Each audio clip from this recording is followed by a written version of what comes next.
Okay.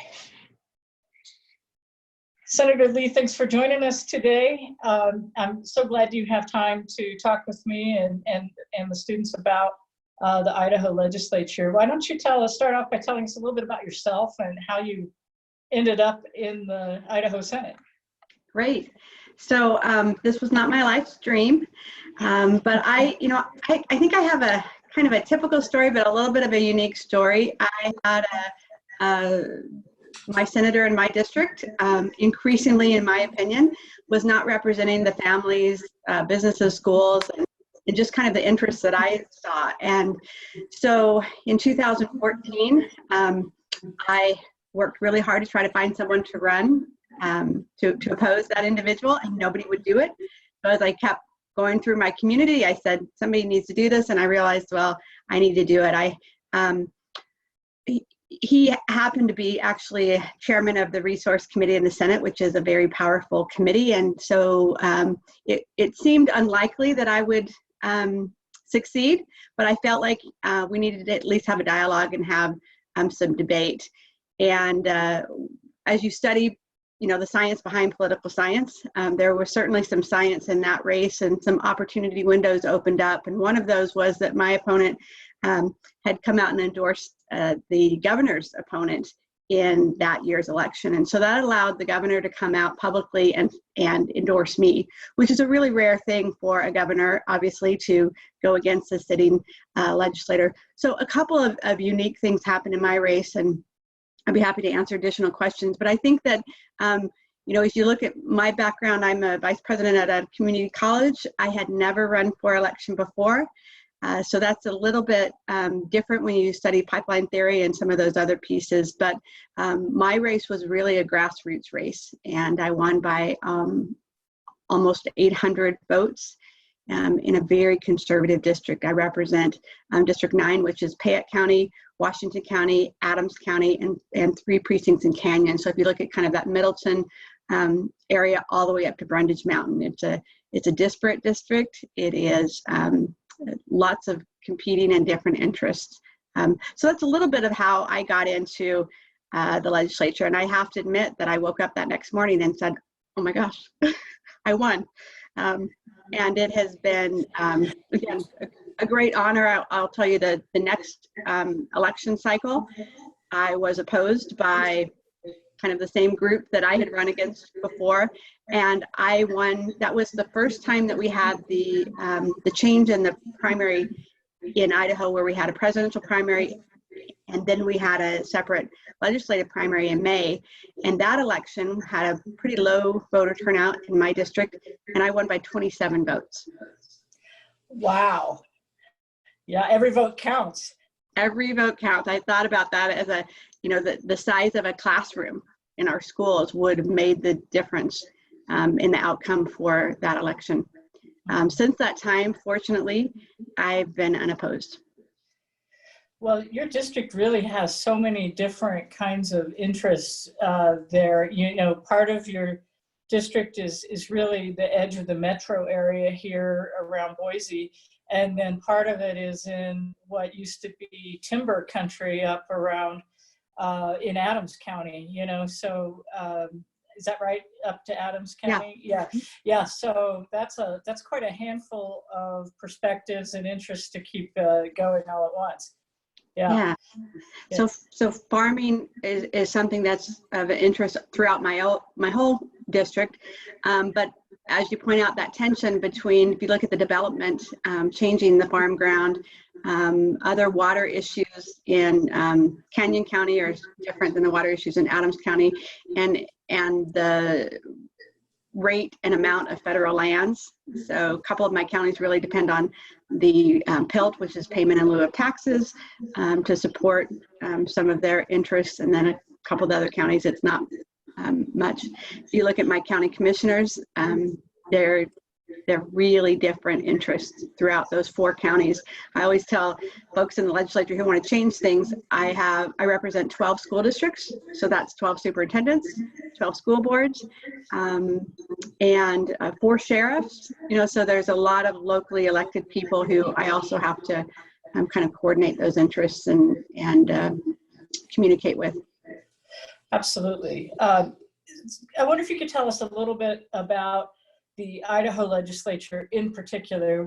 They'll have read Gary's book about why states matter, and has a nice chapter on institutions and state government. But there are a couple things that set the Idaho Legislature apart, and at least as I've been told, okay.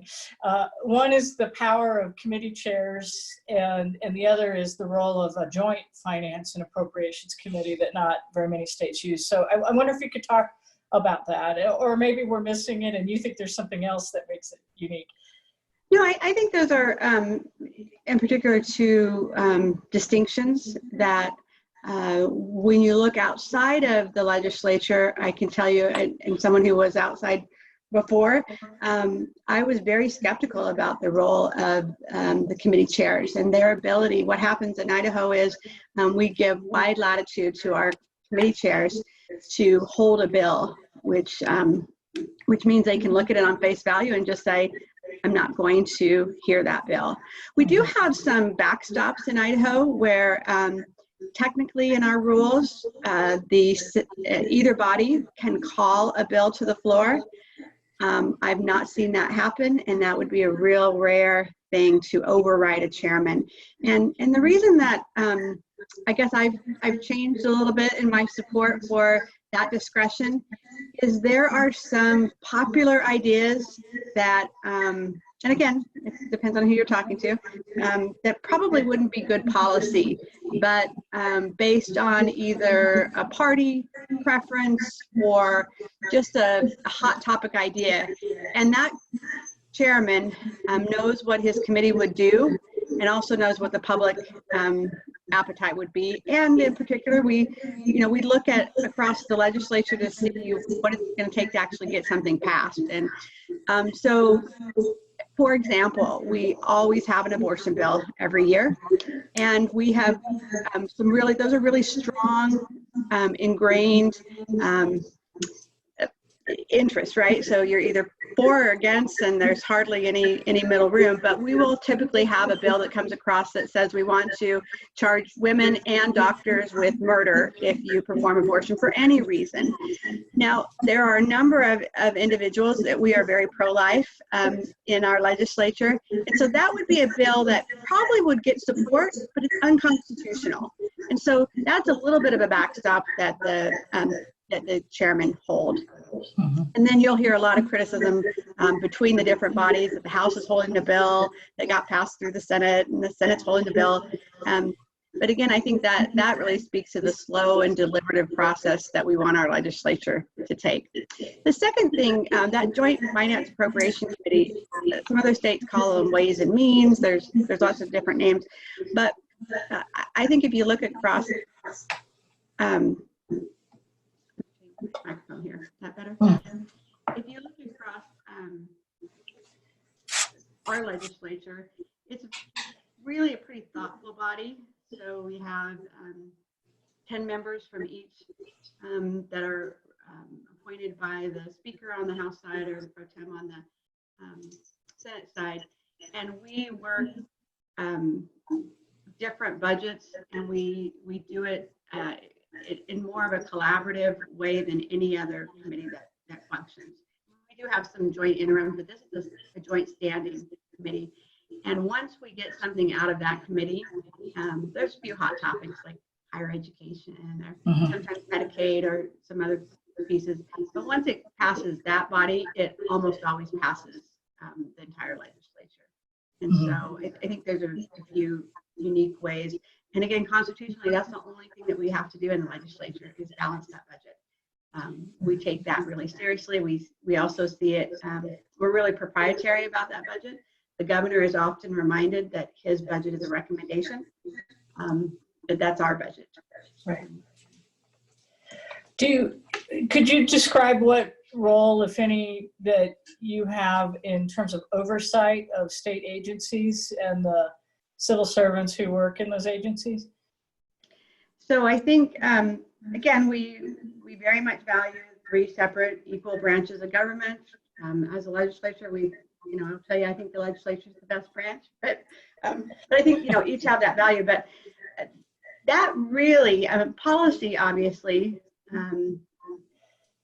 I serve on germane committees, and those are kind of those subject matter committees. On Judiciary and Rules, I'm vice chairman of that, and then I also serve on Health and Welfare, and then again in Joint Finance and Appropriation. And so I have a unique perspective in being able to work the budget. The dollars should not set the policy, but often it does.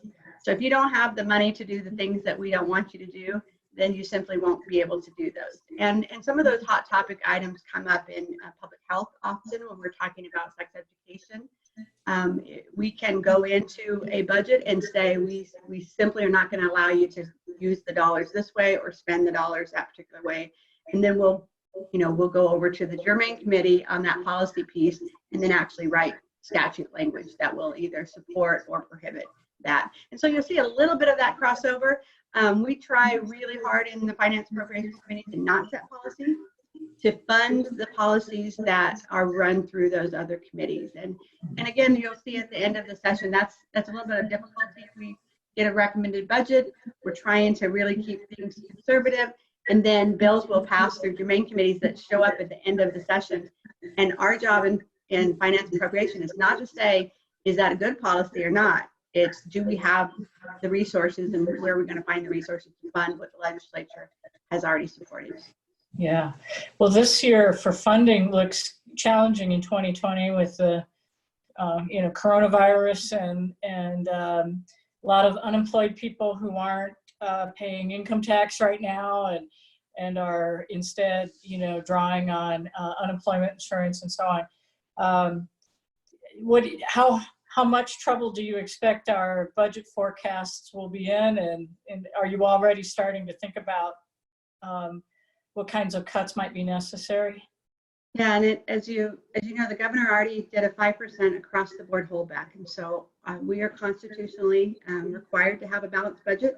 It's a good thing, and so when we start to see the projections such that the budget that we pass for this upcoming year isn't going to meet that, immediately he has to do some holdbacks, and so he chose to do that 5% across the board. When we get back to session, I think that we're going to have additional cuts. The legislature, in my opinion, has a great motto of never waste a good crisis. And so I think that there will be some opportunities to hopefully look strategically rather than just across the board. I'm hopeful that we can look at some of the federal dollars that came in and to backfill some support for K through 12. We have that flexibility in JFAC, and I think we're going to start doing that. In fact, I'm not sure when you'll be watching this, but we're going to be meeting as a working group in August and probably throughout the fall to try to gear up to make some pretty quick decisions that first part of January, which typically is just listening, and we set the budget usually in March. What you're going to see is probably some supplemental appropriations where we can move some dollars within agencies and within federal funds. We certainly, I think our legislature, fellow members of JFAC, myself included, we take exception to $1.2 billion coming in to our state for federal coronavirus support dollars that is not being appropriated by the Joint Finance and Appropriation Committee. And so I think you're going to see a lot more attention focused on how those dollars were used, and do we have discretion, and we want to be able to preserve our discretion. Yeah. Other than the budget, do you foresee any major issue on the horizon? Property tax.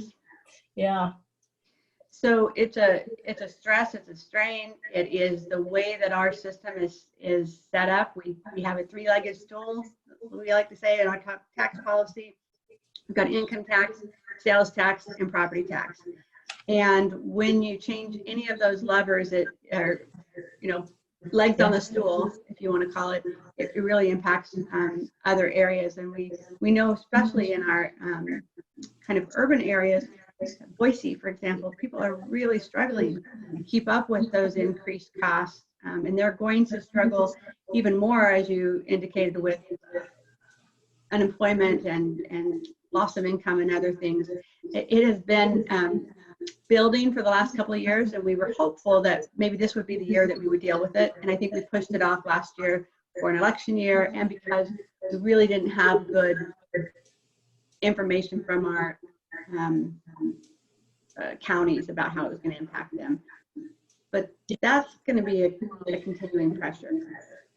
Yeah, we'll be spending a whole week on property taxes, and I'm going to do one of these calls with Alan Dornfest, so get some perspective from him. He knows so much, it's like drinking from a fire hose, but we'll be talking about that a little later in the class. What do you spend the majority of your time doing when you're working on your legislative role? So in the, it depends on when I'm in the session or if I'm out of session. In the session, it really is, just kind of a quick day. So say a Monday morning, I'm at the Capitol at 6. JFAC meetings, pre-meetings start at 7.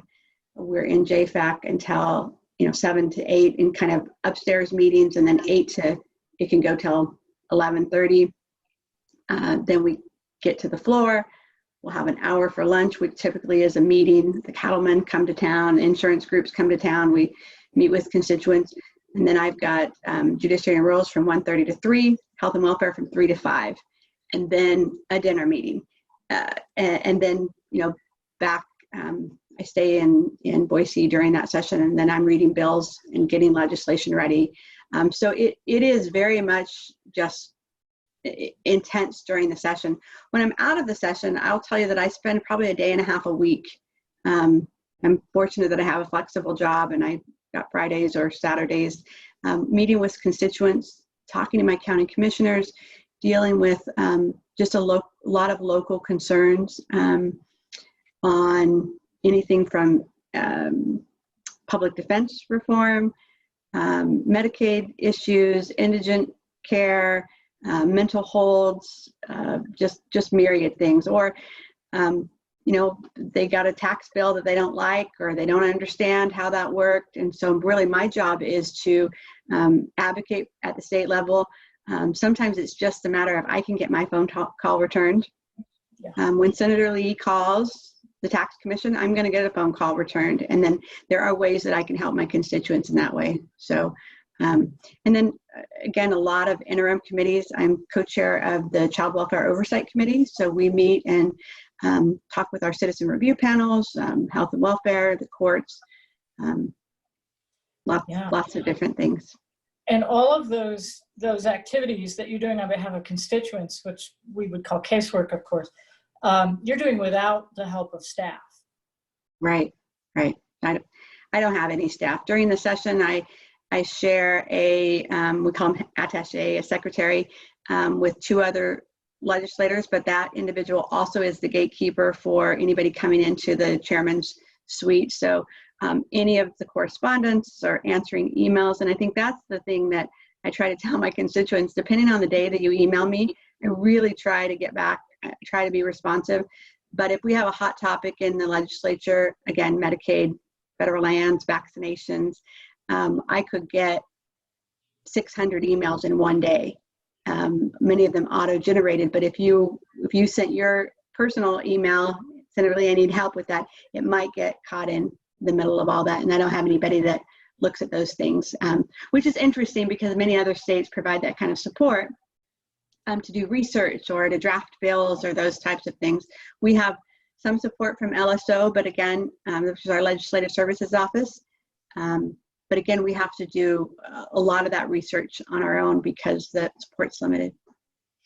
In the absence of staff, does the Idaho Legislature have to rely more on interest groups to supply that information? Like, what's going to be the impact of this proposed bill on whatever? And then whether it's the cattlemen or a public interest group like the Association of Counties, are you reliant on those folks to give you information that's, say, in, I don't know, Washington or California, or, a more professionalized, and I mean that in the sense of having staff and being more full-time, that, you have to rely on the interest groups to bring you that information?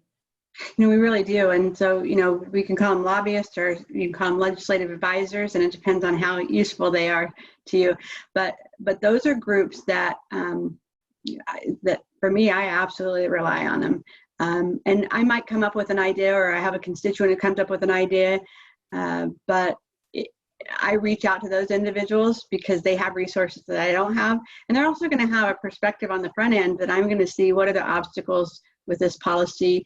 What have we tried before with that? What have we learned? What do we need to tweak? And so I find them to be incredibly valuable, and the good ones really influential. I mean, you become friends, you build relationships, and the ones that are helpful to me are the ones that will tell me both sides of the issue. And I always say our only currency in the Capitol is our integrity and our word. And so once a legislative advisor has misused that and only giving you half that information, that individual, their currency is not valuable anymore. Certainly not with me, but you can see it across the body that pretty quickly someone will say, hey, that person didn't tell me this, or they weren't straight up about that. And then they are ineffective. Mm-hmm. Mm-hmm. That's true. And I wonder if, would you like to have more staff? I don't want to pay any more taxes. I don't want to increase anymore, but I think that I really do think that we should have more support for our legislators, because in the absence of that, we do rely on special interests, and we do empower the bureaucracy. And so, and I say that not in a pejorative term. My day job, I'm a bureaucrat, but I think that it does create an imbalance in our ability to really have the dedicated attention that I think our courts and our executive branch, our judicial and our executive branch have. So I would like to see us have more resources, and I think our constituents would be served by having support in constituent services and correspondence and those types of things. If you have a legislator who's not responsive to you, it's difficult to rally the troops to change that based on your one interest. And yet, when you're faced with the government coming after you or making things difficult for you, I think you really need an advocate. Mm-hmm. I wonder about if you have any thoughts about the Department of Labor and its kind of hit the wall in regard to handling the emergency amount of unemployment applications, and anecdotal stories of people waiting weeks and months to get information back. And what is that? Is that a failure of resources or of leadership, or how, what's going on there? So I think a little bit of that is a perfect storm. We had record unemployment. The federal government had changed how they were going to fund our Department of Labor. And so this last session, we actually cut a number of positions. We cut locations in response to just what we felt like wasn't needed. And there was nothing on the economic horizon that predicted that we were going to hit this kind of economic challenge. So we had defunded, unfunded, the feds had unfunded some of these pieces. And so we had just a skeleton crew to now all of a sudden deal with this influx of something we didn't expect. And I also think that Idaho's, our leadership in that department is very conservative, as our state is, and wanted to make sure that we weren't encouraging fraud. Well, when to push money out, but also to make sure that it was to the right people in the right amount, that's going to necessarily slow some things down. So I would say that it was a couple of things, but we should have, and hindsight's 2020, we should have done what we ended up doing, which was hire a company who knows how to do this, that could have a regional call center rather than having our employees have to, take that up. And I think we could have pulled the trigger on that a lot sooner, and it would have helped Idahoans. Yeah, tough choices. As aggravating as the stories were, I felt sorry for everybody in the story, the people waiting for the checks and the people trying to figure out how to meet this unprecedented situation. I think this is a plug for our program too. Would you tell us, you're in your spare time, yeah, you're working on your doctorate?